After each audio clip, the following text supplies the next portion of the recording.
Olá! Seja bem-vindo e bem-vinda ao Que Fácil. Chegamos ao último vídeo sobre espectroscopia na região do infravermelho. Aproveite e deixe seu like e siga a gente nas redes sociais. No último vídeo, nós vimos as consequências da absorção UV pelas moléculas e os fatores que afetam a absorção. Se você ainda não viu, não deixe de assistir. Os links estão na descrição.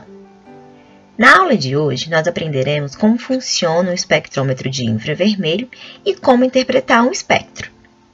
Pois bem, se você já viu as aulas sobre espectroscopia UV visível, vai ser bem tranquilo entender como funciona um espectrômetro de infravermelho.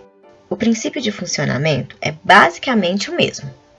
Podemos dividir os espectrômetros de UV em dois tipos comumente empregados em um laboratório: os instrumentos dispersivos e os transformados de Fourier. É importante ressaltar que ambos oferecem espectros semelhantes em faixas de 4.000 a 400 cm-1.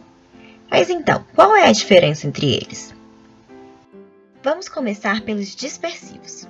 A fonte de radiação infravermelha é um resistor aquecido que produz um feixe que, através de um espelho, é dividido em outros dois feixes paralelos de igual intensidade de radiação. Um dos feixes passa pela amostra e o outro é usado como referência. Os feixes, então, chegam a um monocromador que gira rapidamente, também chamado de cortador de feixes, e ele é responsável por dispersar cada feixe em um espectro contínuo de frequências de luz infravermelha. Os feixes são, então, recombinados em um único feixe alternado por meio da rotação de um espelho. Esse feixe chega então a uma rede de difração, ou prisma, que gira lentamente.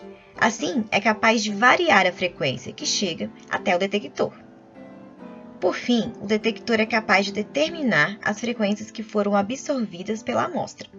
Esse sinal, então, é amplificado e registrado em uma folha de papel. É comum que os espectros de UV sejam obtidos graficamente em termos do número de onda versus a luz transmitida.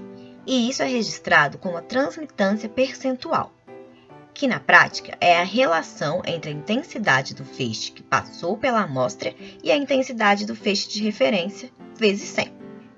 Em muitas partes do espectro, a transmitância é praticamente 100%.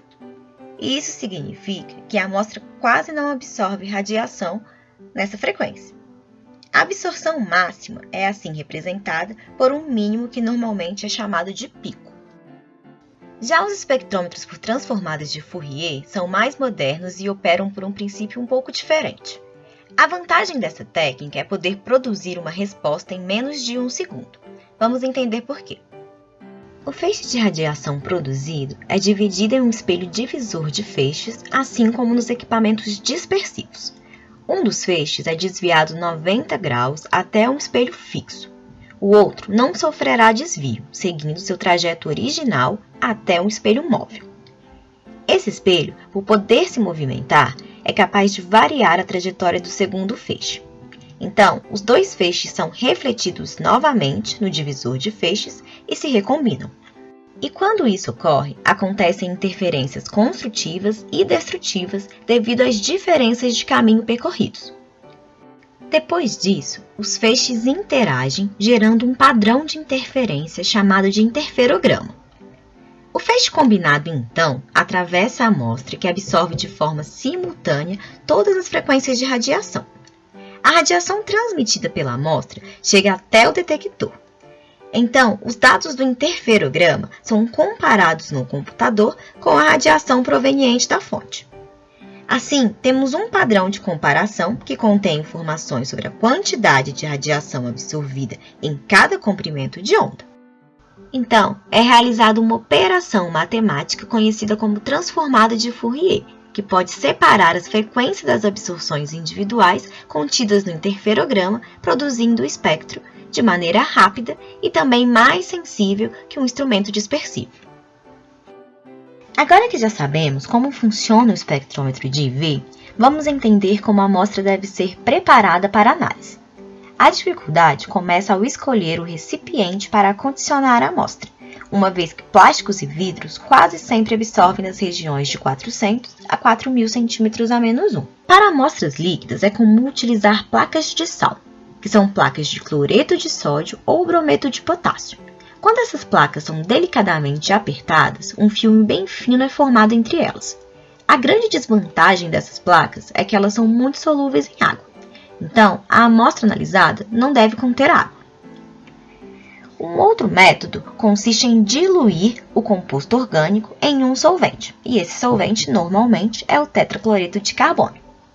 Para amostras sólidas, são normalmente empregadas 3 técnicas. A primeira delas, assim como amostras líquidas, consiste em dissolver o composto em um solvente, normalmente o tetracloreto de carbono. O segundo método consiste em preparar uma suspensão com óleo mineral no JOL e colocá-la entre placas de sal.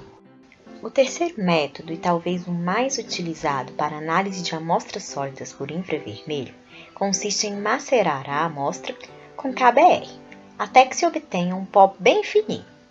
E esse pó é então colocado em um suporte e pressionado por uma prensa. A pastilha transparente obtida é então analisada no equipamento. Por fim, vamos fazer um checklist do que observar no espectro de infravermelho. Primeiro, é importante ter em mão sempre uma tabela de correlação das ligações com suas respectivas frequências de absorção. É bem fácil achar essas tabelas na literatura. Com a tabela em mãos, procure por grupos funcionais principais. Depois, não se preocupe com picos próximos a 3.000 cm-1. Eles referem-se a estiramentos da ligação CH, que quase toda molécula apresenta. Também, não se preocupe em achar um pico na frequência exata mostrada na tabela de correlação. Como já vimos, o ambiente químico interfere nas absorções, podendo deslocá-las. Se por acaso houver um pico referente a uma carbonila, que é bem intenso e próximo a 1820 e 1660 cm-1, se pergunte também se há outros grupos funcionais, como por exemplo OH, NH ou CO. Assim, você conseguirá decidir entre ácidos carboxílicos, amidas e ésteres, por exemplo. Caso o espectro não apresente o pico intenso referente a carbonila, passe para a segunda etapa, ou seja, procurar por grupos funcionais referentes a álcools, fenóis e éteres, por exemplo. Para só depois, então, começar a analisar picos referentes a ligações duplas, em anéis aromáticos ou não, e também ligações triplas. Em números de onda ainda menores, é possível ainda encontrar 2 picos intensos referentes ao grupo nitro. Pronto, sua análise está completa. Na próxima aula, nós estudaremos a técnica de ressonância magnética nuclear. Por hoje é só. Não deixe de nos acompanhar nas redes sociais para ficar por dentro de todas as novidades. Então é isso e até mais!